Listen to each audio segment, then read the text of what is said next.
did you sleep last night? Good morning, girl. It was a miserable night. I hardly slept.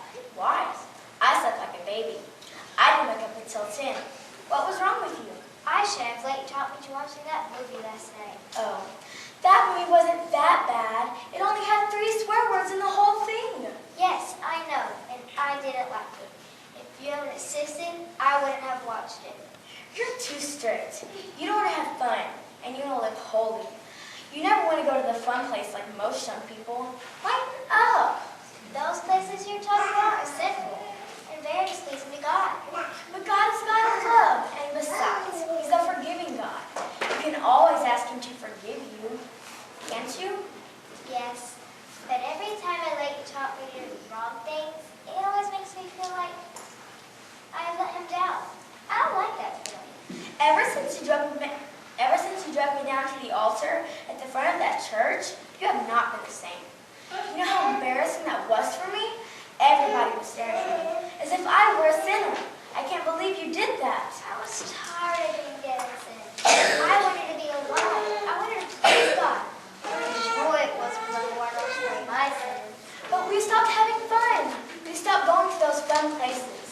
At your insistence, we stopped hanging out with the fun crowd. I have a lot of friends in the fun crowd. Please, let's go back. That old crowd influenced us in the wrong way. Do you remember how many times we got in trouble because we listened to them? But it was worth taking the chance. Besides, we were only grounded for a month. We were on the wrong road. It was the path of destruction. We were getting farther and farther from God. I didn't want to take the chance getting so far from God that I couldn't hear His voice. I'm glad I made that decision. I didn't like it. I was once in charge of everything until you spoiled it by going down to the altar. And now you read the Bible every day. Do you know how boring that is to have to sit and listen? I have no interest in all those these and thous, and especially those thou shalt nots. I can't stand them. The Bible's God's letter to us. It's His instructions. Obeying it gives us a better life and helps us to avoid sins that displeases God. You mean it makes us avoid all those fun places and our old friends? I miss them. How long do you plan to keep living this holy life? And how long do you plan to keep dragging me into that so-called prayer closet? I don't want to go there. We have to pray and ask God for strength so we can live above sin. But I don't want to live above sin. I want to have fun and go to neat places. Church is so boring. Do you know how long that pastor preaches? No, I don't think about the time.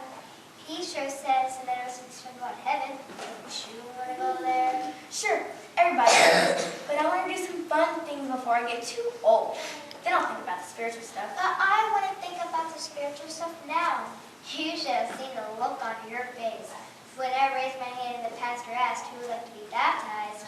That was more embarrassing than going down to the altar. That was worse than reading the Bible. I'll take the prayer closet any day. Please don't take me back to that baptistery.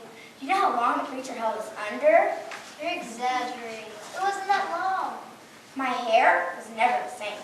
Everybody in the congregation was looking at me. I was so embarrassed. Please can we go for a short visit with the fun crowd? You know we're not getting any younger. I saw some gray hairs yesterday, but I pulled them all out. That's interesting. I looked in the mirror today. I didn't see gray hairs. I know. You don't seem to get any older. How do you do that? Just what's your secret? Do you have shampoo with a secret formula? I don't want to get old.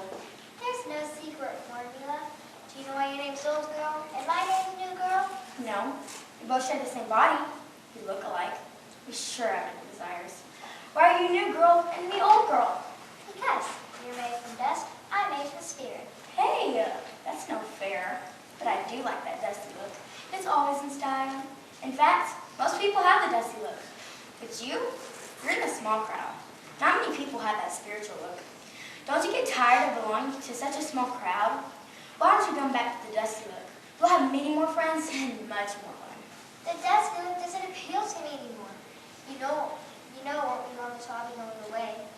Have you taken a close look at yourself lately? Not as young as you used to be. We're going away? Where are we going? How long will we be gone? Is it far? Will the fun crowd be there?